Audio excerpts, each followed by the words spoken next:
Welcome to series explained. Wednesday season 2 episode 5 की शुरुआत होती है वेडनेसडे के कोमा में होने से, जो टाइलर के अटैक के बाद हुआ था। मोर्टिका और गोमज रूम में जाती ही वेडनेसडे अचानक उठ जाती है और उसके सामने एक पुराना चेहरा आता है, प्रिंसिपल वीम्स। अब सवाल ये है कि स्पिरिट गाइड सिर्फ रिलेटिव हो सकते हैं, तो वीम कैसे? पता चलता है कि वीम्स एक्चुअली वेडनेसडे की बहुत ही दूर की कजिन है। वीम्स उसे एक छोटा सा रिकैप देती है और कहती है कि अब वक्त आ गया है जागने का।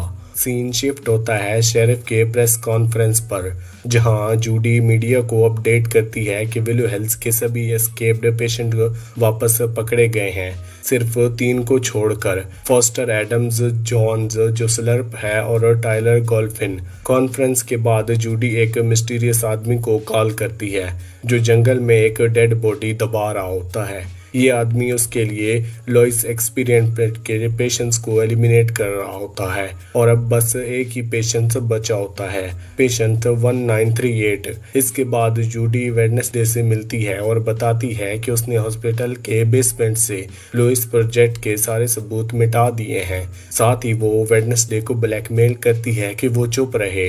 हॉस्पिटल से निकलने से पहले ही एक नर्स वेडनेसडे को एक लेटर देती है। लेटर में लिखा होता है कि तुम और इनेड आज रात मरने वाले हो।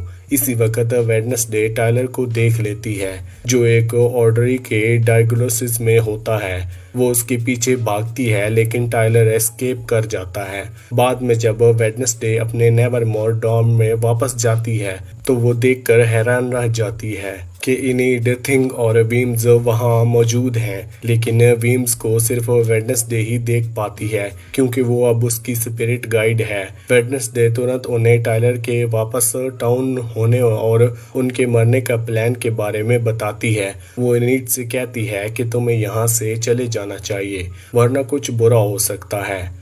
वीम्स वेडनेसडे को इनकरेज करती है कि वो अपनी इनीड को बताए, लेकिन इनीड चुप रहती है। ये बात इनीड को हर्ट करती है और वो गुस्से में अपने पैक के पास चली जाती है। सीन शिफ्ट होता है कंट्री यार्ड में, जहां प्रिंसिपल डॉट स्टूडेंट को day of the dead, outcast day of remembrance के लिए टी शर्ट दे रहा होता है और सबको इवेंट के लिए एक्साइट कर रहा होता है। वेडनेसडे उसे कन्विंस करने की कोशिश करके इवेंट कैंसिल कर दो क्योंकि टाइलर अभी भी टाउन में घूम रहा है, लेकिन डॉट मना कर देता है क्योंकि इस इवेंट में इम्पोर्टेंट डोनर्स आ रहे होते हैं। उसका कहना है कि स्कूल के स्टूडेंट्स खुद को इजीली डिफेंड कर सकते हैं और उनके पास प्रोफेसर कैप्री के एक्सपीरियंस भी हैं जो हाइड से डील कर चुकी है।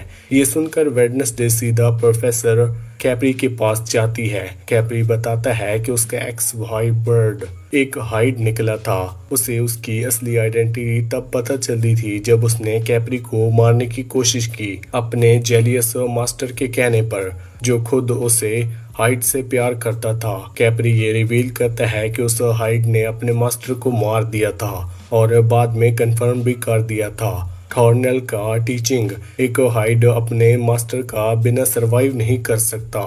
ये कम से कम मेल हाइड के केस में तो नहीं है। ये छोटी सी लाइन वेडनेसडे के दिमाग में एक डील देती है। अगर टाइलर को मास्टर की जरूरत हो तो क्यों ना उसकी नई मास्टर बन जाए। कैप्री और मोर्टिका दोनों उसे मना करते हैं, लेकिन वेडनेसडे अपनी थ्योरी पर एडमिट रहती है। वेडनेसडे से रिजेक्ट होने के बाद इनीड अपने फ्रस्ट्रेशन ब्रोनो के सामने निकालती है। बातचीत के दौरान उसके दिमाग में एक आइडिया आता है, नाइट शेड्स को दोबारा यूनाइट करना और मिलके टाइलर का सामना करना।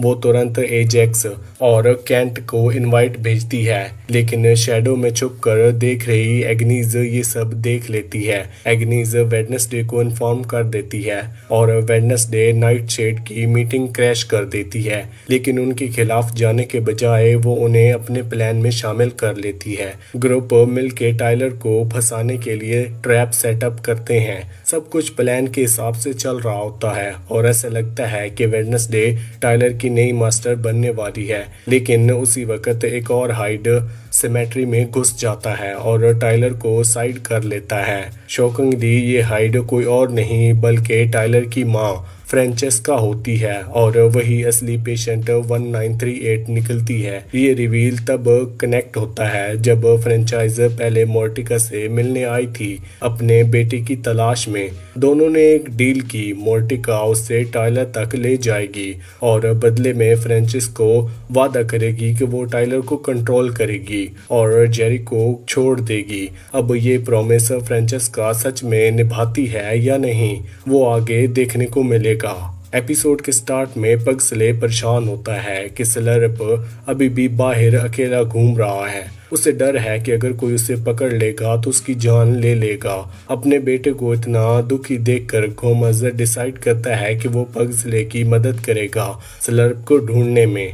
Outcast day of the remembrance event जो पिलग्रम वर्ल्ड में होता है, वहीं पर स्लर्प अटैक कर देता है। पग्सले वहां स्लर्प को देख लेता है और अब वो लगभग इंसान जैसा लग रहा होता है। वो बात भी कर सकता है क्योंकि उसने जो ब्रेन्स कंज्यूम किए हैं उन्हें उसे थोड़ा नॉर्मल बना दिया है। पुलिस वहां आ जाती है और स्लर्प को घेर लेती है। स्लर्प पग्सले से गुजारिश करता है कि उसे एस्केप करने में मदद करो और उसका शुक्रिया अदा करता है कि तुमने मुझे लाइफ का सेकंड चांस दिया है। पग्सले उसकी मदद करता है और उसे वहां से भागने का मौका दे देता है, लेकिन इस बीच गोमज भी उसे क्राउड में देख लेता है, स्लर्प को पहचान लेता है और शॉक रह जाता है।